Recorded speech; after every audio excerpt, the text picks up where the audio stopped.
సోదరులారా, పట్టభద్రుల ఎమ్మెల్సీ ఉప ఎన్నిక ఇట్లా పెట్టిరా మీటింగ్ పెట్టిరా టీఆర్ఎస్ వాళ్ళు పెట్టలే సౌటూపల్లో పెట్టిన కేటీఆర్ అభ్యర్థులు కనిపిస్తోంది. మన నాయకుడు రాజగోపాల్ రెడ్డి గారు అందుబాటులో లేకున్నా అందరు తలా ఒక రాజగోపాల్ రెడ్డి గారే ఎట్లయితే మనం పనిచేస్తా ఉన్నామో వాళ్ళ పరిస్థితి ఎట్లుందో చూడండి. రేపు ఒక్కరోజు మాత్రమే గ్యాప్ ఉంది. ఎల్లుండి నుంచి ఎలక్షన్స్ ఉన్నాయి. మీ అందరికీ తెలుసు, మిగతా నియోజకవర్గాల లెక్క కాకుండా మునుగోడు నియోజకవర్గానికి గట్టిగా రాజగోపాల్ రెడ్డి అన్న ఆశీస్సులు ఉంటే 12 గంటలు చాలు ఈ పని అయిపోయింది అనుకో. 12 గంటలే. సోదరులారా, ప్రజలంతా ఇప్పటికే ఓటర్లంతా తయారైపోయి ఉన్నారు. పోయినసారి మల్లన్నానికి అన్యాయం జరిగింది.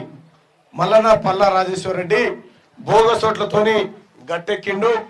ఈసారి ఆ పరిస్థితి రానియమని చెప్పి దాదాపు 24 సంఘాలు, ఉపాధ్యాయ సంఘాలు, నిరుద్యోగ సంఘాలు, వివిధ సంఘాలన్నీ 24 సంఘాలు ఏకగ్రీవంగా తీన్మార్ మల్లన్నకు ఇండియా కూటమి అభ్యర్థికి ఇవాళ మద్దతు ఇస్తా ఉన్నారు. వాళ్ళందరికీ ఒకటే ఆలోచన, మల్లన్న చట్టసభలో ఉంటే మన కోసం మాట్లాడతాడు. ఆ తల్లి సోనియా గాంధీ ఆశీర్వదించి మా అన్న పెద్దన్న రాజగోపాల్ రెడ్డి గారి దీవెనతోటి ఇవాళ కాంగ్రెస్ పార్టీ అభ్యర్థిగా మీ ముందు నిలబడ్డ సోదరులారా. కేటీ రామారావు వచ్చి నిన్న రకరకాల మాటలు చెప్పాడు. ఇప్పుడు నమ్ముతుండా వాళ్ళని? ఏమన్నా పేంకు అంటే ఏతులు గివ్వేనా అంటే గివ్వేని చూసినా ఇంకా మా గావల చాలా దాచినామని చెప్తున్నటువంటి వాళ్ళు కేసీఆర్ కుటుంబం ఫ్యామిలీ వాళ్ళు చెప్తా ఉన్నారు సిగ్గు లేకుండా. ఇలా వాళ్ళ అభ్యర్థి అట బిట్స్ పిలానీలో చదివిండట. బిట్స్ పిలాని అంటే ఇంకా రాజస్థాన్ ఉంటుందన్న, అది ప్రైవేట్ది, ప్రైవేట్ కాలేజీలో చదివిండి. బిట్స్ పిలానీలా వస్తలేదా? జర సౌండ్ తగ్గి, జర అడ్డగుండ గురించి సౌండ్ తగ్గి. ఓకేనా అన్న? ఇప్పుడు ఓకేనా? వాళ్ళ అభ్యర్థి అట బిట్స్ పిలానీలో చదివిండట. నేనేమో ఉస్మానియా యూనివర్సిటీలో, కాకతీయ యూనివర్సిటీలో, జేఎన్టీలో నేను చదువుకున్నా. విషయం ఏంటంటే ఆయన బిట్స్ పిలానట ఉస్మానియా యూనివర్సిటీ, కాకతీయ యూనివర్సిటీ, జేఎన్టీలో చదువుకున్న వాళ్ళు పల్లిబడానికి కాదట. ఆ అహంకారము, ఆ పొగరు కాకపోతే ఈ ఉస్మానియా యూనివర్సిటీ ఎంతమంది మేధావులను తయారు చేసింది, ప్రపంచానికి అందించింది. ఈ కాకతీయ యూనివర్సిటీ ఎంతమంది గొప్పవాళ్ళని తయారు చేసింది. ఈ జేఎన్టీయు ఎంతమంది ఇంజనీర్లను అందించింది. సోదరులారా, ఇంత అహంకారం అవసరమా?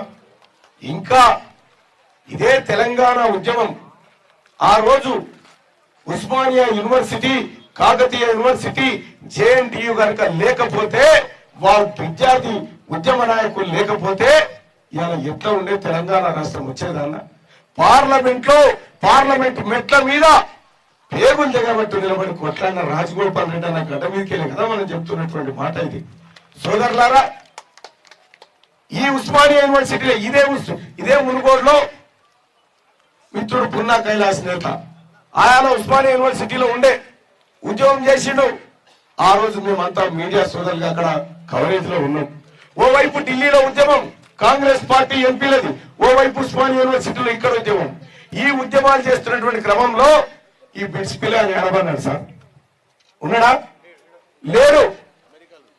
అమెరికాలో ఉండో ఏడుండో మనకు తెలియదు అన్న.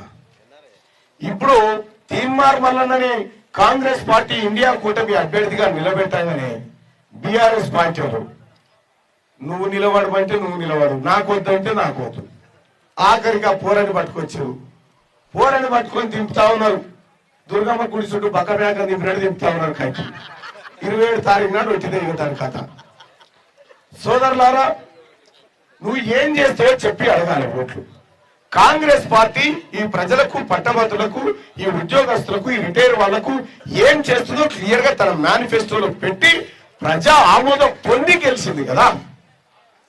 ఆ హామీలన్నింటినీ అమలు చేయించేటువంటి బాధ్యత ఇవాళ తీన్మార్ మల్లన్నగా ఇండియా కూటమి అభ్యర్థిగా నా పైన ఉంది.